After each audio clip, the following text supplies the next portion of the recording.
Então, vamos lá ver o que esse exercício quer da gente. Ele pede para a gente encontrar uma fórmula para a função inversa dessa função aqui, ln de Euler elevado a x menos 3. Esse exercício aqui eu achei legal trazer porque, além de funções inversas, que é uma coisa que muito aluno tem dificuldade, também envolve a parte de exponenciais, de como brincar ali com o logaritmo, que é importantíssimo, assim, também a gente saber, tá bom? Então, vamos lá. A gente quer encontrar a fórmula da função inversa dessa função aqui, né? O primeiro passo para a gente encontrar a fórmula da função inversa é a gente escrever nossa função como y igual à função de x ali. Então, a gente tem que y é igual a essa função de x, que é o ln de Euler elevado a x menos 3. Então, para facilitar a sua vida, primeiro comece escrevendo sua função em termos de x e y, tudo bem? E aí, agora que vem a sacada, você vai trocar o x com y. Onde tem y, você coloca x. Onde tem x, você coloca y. Então, você fica com isso aqui. E agora o seu objetivo é isolar o y. Lembra que o y começou sozinho aqui? É y igual a f de x? Então, ele tem que ficar isolado de novo. Ele não pode ficar aqui no meio e o x ficar sozinho. Então, o nosso objetivo agora é isolar o y, tudo bem? Tá, então vamos pensar aqui, gente. X é o ln de Euler elevado a y menos 3. O que é o ln? O ln de um número a nada mais é do que o logaritmo desse número a na base do número de Euler. Então é o que a gente chama de logaritmo natural, logaritmo neperiano, depende aí de qual livro você está vendo, mas não deixa de ser um logaritmo. E de logaritmo a gente sabe o seguinte, ó, a definição de logaritmo.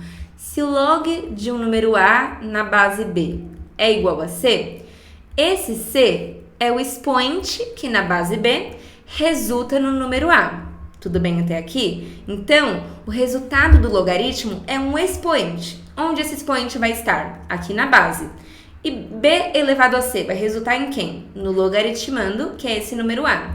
Então, isso aqui implica em dizer que b elevado a c é igual a... Gente, pode parecer básico, pode parecer aquela coisa de nem vou estudar isso porque tanto faz, mas isso pega muito. Eu vejo muita gente errando o exercício porque essas propriedades de logaritmo acabam ficando meio de lado, sabe? Aí, às vezes, o aluno não lembra ali na hora como manipula o exercício, como mexe com aquilo, e tá simplesmente nessa definição de logaritmo. Então, isso aqui é importantíssimo, gente. Coloca aí num post-it onde você consiga visualizar, porque isso aqui é importante. E assim, não vou falar, decorem isso aqui, decorem log de A na base B igual a C. Não. Entende? Base, expoente, logaritmando. Se o log de A na base B é igual a C, o C é o expoente, que na base B resulta em A. E isso vale também para o logaritmo natural, porque, como eu falei, ele não deixa de ser um logaritmo. Então, se você tem que o ln de A é igual a, sei lá, m, você está falando que o logaritmo de A na base do número de Euler é igual a m. Então, m é o expoente que na base do número de Euler resulta em a, ou seja, Euler elevado a m é igual a a, certo? Então, aqui, como a gente quer isolar o y, o que a gente pode pensar? Ó, o ln de Euler elevado a y menos 3 é igual a x, ou seja, x é o expoente que na base do número de Euler, que é a base aqui, vai resultar em Euler elevado a y menos 3. Vamos a isso a nosso favor. Então, a gente tem que Euler elevado ao expoente x vai resultar em Euler elevado a y menos 3. Olha que beleza, gente. A gente já conseguiu tirar o y lá de dentro do logaritmo, porque tava feinho ele lá dentro, né? Pra gente isolar ele, ficava um negócio bem complicadinho. Então, a gente já conseguiu tirar ele lá de dentro. Mas o nosso objetivo continua sendo isolar o y. Então, vamos continuar aqui nossa meta. Bom, o y está aqui na exponencial, então vamos isolar essa exponencial. A gente tem que Euler elevado a y é igual a Euler elevado a x mais 3. Legal, chegamos em alguma coisa, mas o y ainda não está isolado. Então vamos lá, Euler elevado a y é igual a Euler elevado a x mais 3. Quem é esse y? O y é um expoente, concorda? É um expoente na base do número de Euler. E esse expoente está resultando em Euler elevado a x mais 3. Gente, ó, definição de logaritmo de novo. Você tem um expoente na base do número de Euler que está resultando em alguma coisa. Então, você pode escrever que o log desse alguma coisa na base do número de Euler é igual a esse expoente, concorda? Então, vamos usar isso aqui. Ó, a gente pode falar que o ln de Euler elevado a x mais 3, que é o resultado, né, é igual a y. Então, ó, y é o expoente que na base do número de Euler, então aqui é o logaritmo com a base do número de Euler, né, resulta em Euler elevado a x mais 3. Então, gente, isolamos o y. E esse exercício, deixa eu colocar aqui do lado esquerdo, acho que fica mais bonitinho, né? E esse exercício foi pura definição de logaritmo. A gente usou um pouco ele de funções inversas, né, para iniciar o exercício, mas para a gente dar andamento no exercício foi pura definição de logaritmo, a pura relação do logaritmo com potências. Então, gente, pratica esse tipo de exercício, tenta fazer sem olhar depois, pausa a aula e tenta fazer isso sozinho, pensando ali realmente no que é a definição de logaritmo, porque, repito, isso é muito importante, gente, não só em cálculo, mas também várias outras matérias ao decorrer do curso, que assim, às vezes você tá lá, você sabe tudo ali da parte específica da matéria, aí na hora de aplicar a parte matemática você não consegue chegar no final do exercício, porque você não lembra como manipula um logaritmo. Então, assim, vou bater nessa tecla, gente. Aprende a manipular o logaritmo, tem aula sobre isso também lá no módulo de ferramentas matemáticas, porque, assim, quando você sabe isso, você consegue avançar, assim, 5 degraus de uma vez só. Então, confia em mim, gente. Conselho aqui realmente de alguém que já passou por isso e que sabe o quanto isso aqui é importante. Então, chegamos no final, gente. Essa aqui é a função inversa da função f de x que ele deu a princípio. É bem parecida, inclusive, né? E eu vou traçar aqui o gráfico das duas. Deixa eu só colocar aqui, senão eu não consigo enxergar. Então, uma das funções é ln de Euler elevado a x menos 3. E a função inversa que a gente encontrou é ln de Euler elevado a x, só que agora mais 3. Então, eu vou trazer aqui para vocês a função, para vocês enxergarem. Ó, essa aqui, essa curva preta, é a função que a gente tinha a princípio. ln de Euler elevado a x menos 3. E essa vermelhinha é a função inversa que a gente encontrou, ln de Euler elevado a x mais 3. Graficamente, a gente consegue perceber ali uma certa simetria entre as duas, né? Então, a gente consegue perceber que uma tá, de uma certa forma, ali relacionada com a outra. Então, gente, conseguimos encontrar essa inversa aqui usando propriedades de logaritmo, tudo bem? Então, se vocês tiverem alguma dúvida, pode colocar aí no chat aqui, quem está assistindo ao vivo, pode colocar nos comentários, quem está assistindo depois também. E vamos lá para o próximo exercício, que também vai ser sobre isso, porque, como eu falei, funções inversas, muita gente tem dificuldade, então vamos fazer aqui um caso que é um pouquinho mais complicado, mas a gente pelo menos não vai ter que mexer com logaritmo nem com potência. Então, ele pede aqui para a gente encontrar uma fórmula para a função inversa dessa função f de x. E ele fala que a função f de x é 2x ao quadrado menos 2x menos 2, quando x é maior ou igual a 1 sobre 2. Por que essa informação é importante? Porque lembra que quando a gente quer encontrar a inversa de uma função, essa função tem que ser bijetora. E aqui no caso, se você for ver, de cara, já dá pra gente saber que essa função é uma parábola, tanto faz onde está a parábola ali, onde ela corta, mas ela é uma parábola com concavidade para cima. Se a gente fosse inverter essa função direto assim, sem restringir o domínio, ela ficaria algo assim, ó. Isso não é uma função, porque o mesmo valor de x atinge 2y de uma vez. Por isso que para a função ser invertível, ela precisa ser bijetora, injetora e sobrejetora, né? Porque quando a gente vai inverter, ó, se eu restringir o domínio aqui e deixar essa função assim, quando a gente vai inverter, ela se torna uma função, ela continua sendo uma função. Então, ó, quando a função é bijetora, o mesmo valor de y está associado só a um x diferente, o que não acontece na parábola, né? Na parábola, o mesmo valor de y está associado a mais de um x. Então, Quando a gente inverte a parábola desse jeito, ela não é função. Mas se eu restringir o domínio só para um dos lados da parábola, quando eu inverto, ela continua sendo uma função, tá bom? Então, normalmente, em parábolas, a gente vai restringir o domínio ou para um lado ou para o outro lado dela. No caso aqui, a gente tem uma parábola com concavidade para cima, né? A gente não precisa saber onde ela corta o eixo x, quais são as raízes, mas ele restringiu o domínio para x maior ou igual 1 sobre 2.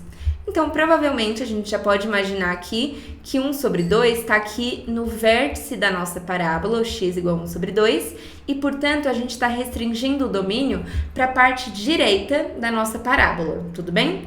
Tá, mas se você não conseguir visualizar isso, não tem problema. O que importa é você saber que para a função ser invertível, você tem que restringir o domínio. E é por isso que ele deu aqui que x é maior ou igual a 1 sobre 2. Ele não deu essa informação à toa. E a gente vai ver isso na prática. Então, vamos lá. A gente quer encontrar a inversa dessa função. A gente vai começar escrevendo f de x como y aqui. Então, vai ficar y igual 2x ao quadrado menos 2x menos 2.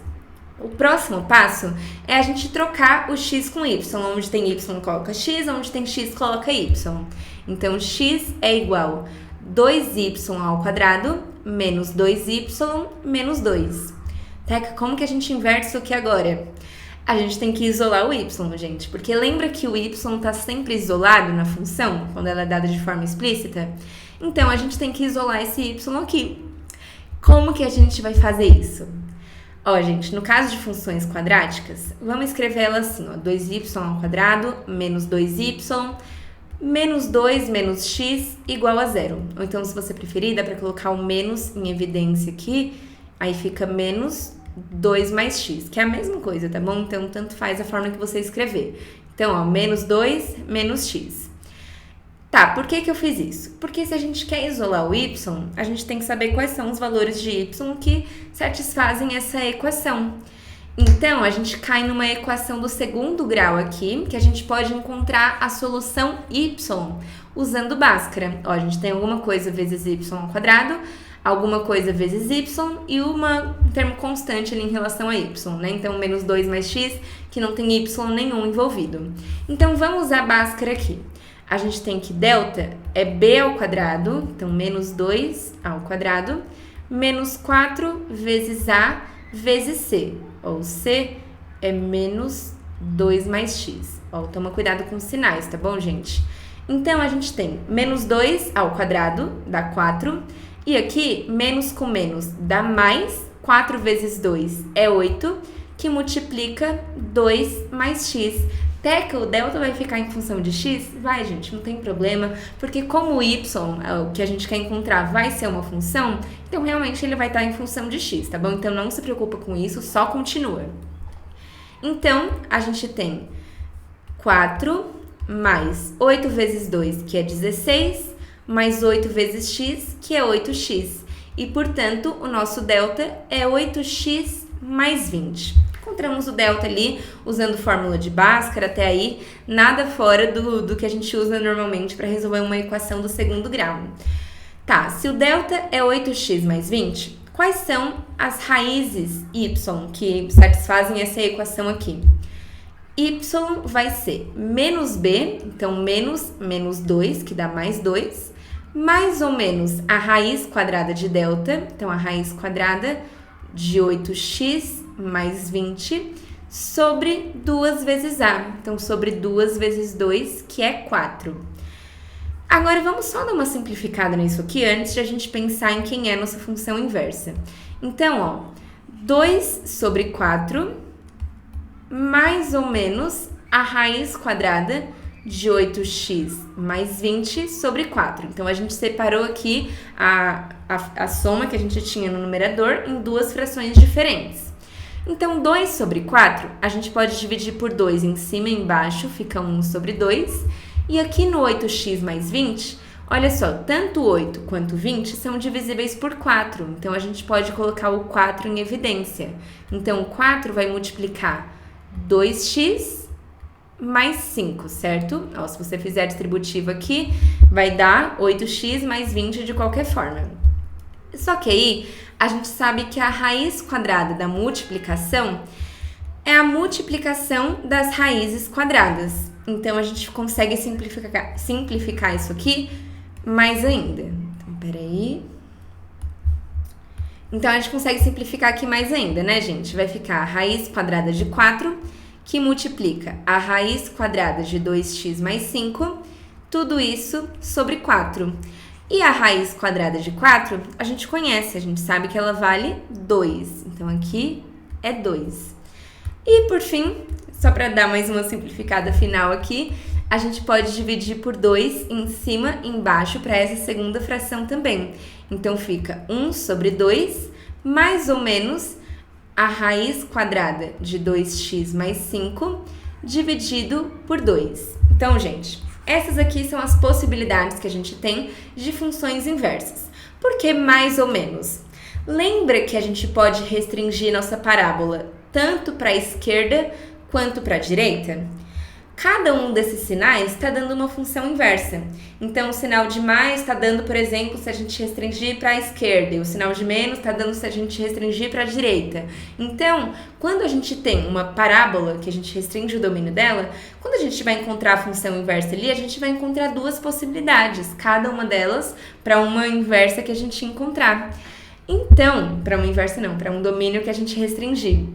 Então, aqui, gente, por isso que a gente encontrou duas possibilidades. A gente pode ter que a função inversa do f de x é 1 sobre 2 mais raiz de 2x mais 5 sobre 2, ou 1 sobre 2 menos raiz de 2x mais 5 sobre 2, dependendo de onde estiver o nosso domínio, de onde a gente restringiu para que a função fosse invertível.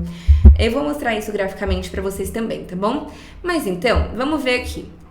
O exercício começa falando que o domínio está restrito em x maior ou igual a 1 sobre 2. Quem é x, gente? X é esse valor que estava aqui na nossa função, né? Mas, lembra que o x virou y? Então, a partir dessa linha aqui, ó, a partir desse momento para baixo, o y é quem era x antes. Então, se o x antes tinha que ser maior ou igual a 1 sobre 2, o y de agora, a nova identidade ali do x, tem que ser maior ou igual a 1 sobre 2. E aí, vamos pensar, gente. Aqui a gente tem 1 sobre 2, mais ou menos esse termo aqui, que com certeza é um termo positivo, né? Porque tem raiz quadrada, tem dividido por 2, então, com certeza, esse termo é positivo. Se você fizer 1 sobre 2 mais esse termo, então 1 sobre 2 mais uma coisa que com certeza é positiva, isso com certeza vai dar um número maior do que 1 sobre 2. Agora, se você fizer 1 sobre 2 menos uma coisa que com certeza é positiva, isso vai dar um número menor do que 1 sobre 2, né? É só pensar, gente, ó. Se você fizer 2 mais um número positivo, isso vai dar um número maior do que 2. Então, 2 mais 1, 2 mais 2, 2 mais 3, com certeza vai dar positivo. Agora, se você fizer 2 menos alguma coisa positiva, vai dar um número menor do que 2, né? Então, vai ficar 2 menos 1, 2 menos 1, 2 menos 0, enfim, vai dar um número menor do que 2. Então, aqui no caso, para a gente ter que o y, que antigamente era o x, seja maior do que 1 sobre 2, o sinal que a gente vai usar é o sinal de mais, gente. Se a gente usar o sinal de menos, a gente descumpre com essa regrinha aqui de que o x tem que ser maior ou igual a 1 sobre 2, tudo bem? Então, essa aqui é a função inversa da função f de x que o enunciado deu pra gente. Então, nesse caso aqui, como a gente tinha uma função quadrática, primeiro a gente teve que encontrar as possibilidades ali usando Bhaskara, e aí depois a gente teve que analisar onde o nosso domínio foi restrito. Isso é uma informação que normalmente o enunciado dá, ou então você consegue extrair de alguma forma, e no caso aqui o enunciado tinha dado, que o x tem que ser maior do que 1 sobre 2. Se o x virou y, o y tem que ser maior do que 1 sobre 2. Então, chegamos nessa função aqui, tudo bem, gente? Então, vou colocar aqui também essa função para a gente ver graficamente. Ó, 2x ao quadrado menos 2x menos 2. E aí, a inversa que a gente encontrou, quem foi? 1 sobre 2 mais raiz de 2x mais 5 sobre 2. Então, deixa eu trazer aqui o gráfico para vocês verem. Ó, essa aqui é a função que a gente tinha a princípio, a nossa parábola. Se a gente fosse inverter essa parábola direto, gente, a gente ia ficar com algo assim, ó. Vou até colocar aqui pra vocês verem. A gente ia ficar com esse gráfico. Deixa eu colocar aqui na mesma cor pra ficar mais bonitinho. A gente ia ter esse gráfico aqui. Esse gráfico não é uma função, gente. Isso aqui, um x tá atingindo 2y de uma vez, se você for ver aqui. Isso não é a definição de uma função. Então, por isso, ele restringiu o domínio da função. Ele falou assim, ó, essa função só tá definida para x maior ou igual 1 sobre 2. Então, ele restringiu a nossa parábola só para o lado direito dela, de tal forma que ela se tornou uma função bijetora. Então, mesmo y só atingiu um x, né? E aí, quando a gente inverteu ela, a gente encontrou essa função aqui, que é a mesma parábola definida só para y maior do que 1 sobre 2. Então, é a inversa dela, né? Se a gente tivesse escolhido o sinal de menos, a gente estaria pegando essa parte aqui de baixo, gente. Quando eu descobri isso, eu fiquei, meu Deus, não acredito.